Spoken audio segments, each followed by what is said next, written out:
ಇಷ್ಟೆಲ್ಲ ಮಾತಾಡೋಂಥ ಒಂದು ಸ್ವಾತಂತ್ರ್ಯ ಕಳ್ಕೊಳ್ತಿದ್ದೀವಿ ಅಂತೇಳಿ. Hindutva versus OBC SC ST minority ಕೂಡಿಸಿ ದೊಡ್ಡ ಹವ್ಯಾಕ್ ಕ್ರಿಯೇಟ್ ಮಾಡಿದ್ರು. ಇದು ಸತ್ಯನೋದ ಅದು ಮಾಡಿದಾಗ ಒಂದು ಹಂತಕ್ಕೆ ಬಂತು. ಬಟ್ ಈಗ ನಿಧಾನಕ್ಕೆ ಮತ್ತೆ ಚೇತರಿಸ್ಕೊಳ್ತಾ ಇದೆ BJP. ದೆಹಲಿ ಗದ್ದಿಗೆ ಹೋಗ್ಬೋದು ಅನ್ನುವಂಥ ಮಾತುಗಳು ಕೇಳಿ ಬರ್ತಾ ಇದ್ದಾವೆ. ನಿಜವಾಗಿಯೂ ದೆಹಲಿ ಗದ್ದಿಗೆ ಹೋಯ್ತಂದ್ರೆ ಕೇಜ್ರಿವಾಲ್ ಸೋತ್ರಪ್ಪ ಅಂದ್ರೆ ಮತ್ತೆ ರಗೇನ್ ಆಗೋದು ಭಾಳ ಕಷ್ಟ. ಪ್ಯಾರಡೈಸ್ ಲಾಸ್ಟ್ ಆಗೋದು ಎಷ್ಟು ಸುಲಭನೋ ರಗೇನ್ ಆಗೋದು ಅಷ್ಟು ಕಷ್ಟ, ನಿಶ್ಚಿತವಾಗಿ ಕಷ್ಟ. ಯಾಕೆಂದರೆ ಖರೀದು ಬೆಳೆದು ಮಾಡೋದು, ಬೆಳೆದು ಖರೀದು ಮಾಡೋದ್ರಲ್ಲಿ ಖರೀದು ಮಾಡಿ ತೋರಿಸಿದ್ರೆ ಸಿದ್ಧ ಅಸ್ತ್ರ.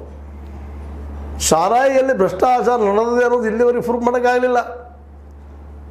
ನೇರವಾಗಿ ಶಿಕ್ಷೆ ಕೊಡಿಸ್ಲಿಕ್ಕಾಗಲಿಲ್ಲ ಕೇಜ್ರಿವಾಲ್ರಿಗೆ. ಆದರೂ ಅವ್ರು ಭ್ರಷ್ಟರು.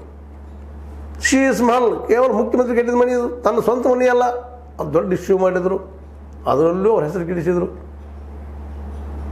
ಈ ಸಾರಾಯಿ ಡೆಲಿಗೇಟ್ನಲ್ಲಿ ಆ ದುಡ್ಡು ಎಲ್ಲಿ ಖರ್ಚು ಮಾಡಿದ್ರಿ? ಚುನಾವಣೆಯಲ್ಲಿ ಖರ್ಚು ಮಾಡಿದ್ರಿ. ಮತ್ತು ಚುನಾವಣೆಯಲ್ಲಿ ಯಾವ ದುಡ್ಡು ಖರ್ಚು ಮಾಡ್ತಾರೆ? ಎಲ್ಲರೂ ಎಲ್ಲ ಪಾರ್ಟಿಯವರು ಪಾರ್ಟಿ ಫಂಡ್ ಮೂಲಕ ಅನೈತಿಕವಾಗಿ ದುಡ್ಡು ಎಬ್ಬಿಸ್ತಾ ಇದ್ರು. ಇವರು ಅದನ್ನು ಮಾಡಿರ್ಬೋದಿಲ್ಲ ಅಂತ ಹೇಳಲಿಕ್ಕೆ ಆಗೋಲ್ಲ. ಅದನ್ನು ಅದು ಪ್ರೂವ್ ಆಗೋ ತನಕ ಅದು ಇನ್ನೂ ಹೇಳಲಿಕ್ಕೆ ಬರೋದೂ ಇಲ್ಲ. ಹೌದು, ನಿಶ್ಚಿತ ಚುನಾವಣೆ ಖರ್ಚು ಮಾಡಿರೋದು ನಮಗೆ ಡಾಕ್ಯುಮೆಂಟ್ಸ್ ಇಲ್ಲ. ಆದರೂ ಇವತ್ತು ಕೇಜ್ರಿವಾಲ್ರು ಒಬ್ಬ ಆರೋಪಿ ಸ್ಥಾನದಲ್ಲಿದ್ದಾರೆ. ಹೀಗಾಗಿ ನಾಳೆ 5ನೇ ತಾರೀಕು ನ್ಯೂಸ್ ದೆಹಲಿ ಕೇಜ್ರಿವಾಲ್ ಸರ್ಕಾರ ಕೆಳಗಿಳಿತದನ ಏನಾಗ್ಬೋದು ಅನ್ನೋ ಕುತೂಹಲ ಎಲ್ಲರಲ್ಲೂ ಅದ. ಆದರೆ ಮಧ್ಯಮ ವರ್ಗದ 40 ಲಕ್ಷ ಮತಗಳು ಮಾತ್ರ ನಿರ್ಣಾಯಕ ಅನ್ನೋದ್ರಲ್ಲಿ ಎಲ್ಲ ಮಾತಿಲ್ಲ. ಹೀಗಾಗಿ ಕೇಜ್ರಿವಾಲ್ ಇದರಲ್ಲಿ ಡವ ಶುರು ಆಗ್ಯದ ಅನ್ನೋದ್ರಲ್ಲಿ ಎರಡು ಮಾತಿಲ್ಲ.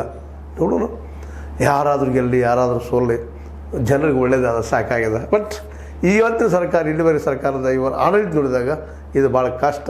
ಮತ್ತು ಈಗ ಇವತ್ತಿನ ಬಜೆಟ್ನಲ್ಲೇ ಬಡವರ ಪರ, ರೈತರ ಪರ, ದುಡಿಯುವ ವರ್ಗದ ಪರ ಏನೂ ಇಲ್ಲ ಅನ್ನೋದು ಅಷ್ಟ ಸತ್ಯದ.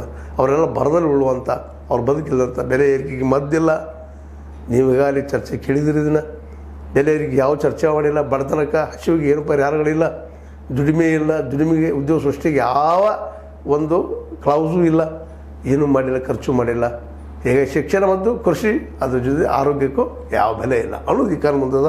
ಆದರೂ ಮಧ್ಯಮ ವರ್ಗ ಫುಲ್ ಕೊಟ್ಟಿದ್ದಾರೆ. ಕಾರಣ ದಿಲ್ಲಿ ಅಂಥೇಳಿ, ದಿಲ್ಲಿಯ ಗದ್ದುಗೆ ಅಂಥೇಳಿ ನಾವು ಇವತ್ತೆಲ್ಲರೂ ವಿಶ್ಲೇಷಣೆ ಮಾಡ್ತಾಯಿದ್ದೀವಿ. ಜೊತೆಗೆ ನಮ್ಮಂಥವ್ರು ಅಂತ ಹೇಳ್ತಾ, ಇದು ನಿಮಗೆ ಲೈಕ್ ಆಗಿರ್ಬೋದು. ಲೈಕ್ ಮಾಡಿ, ಶೇರ್ ಮಾಡಿ, ಕಾಮೆಂಟ್ ಮಾಡಿ. ಜೊತೆಗೆ ಸಬ್ಸ್ಕ್ರೈಬ್ ಆಗೋದು ಹೋಗ್ಬಾರ್ದು. 16 ನೀವು ಇದು ಸತ್ಯದ ಕೈಗಳಲ್ಲಿ ವಂದನೆಗಳು.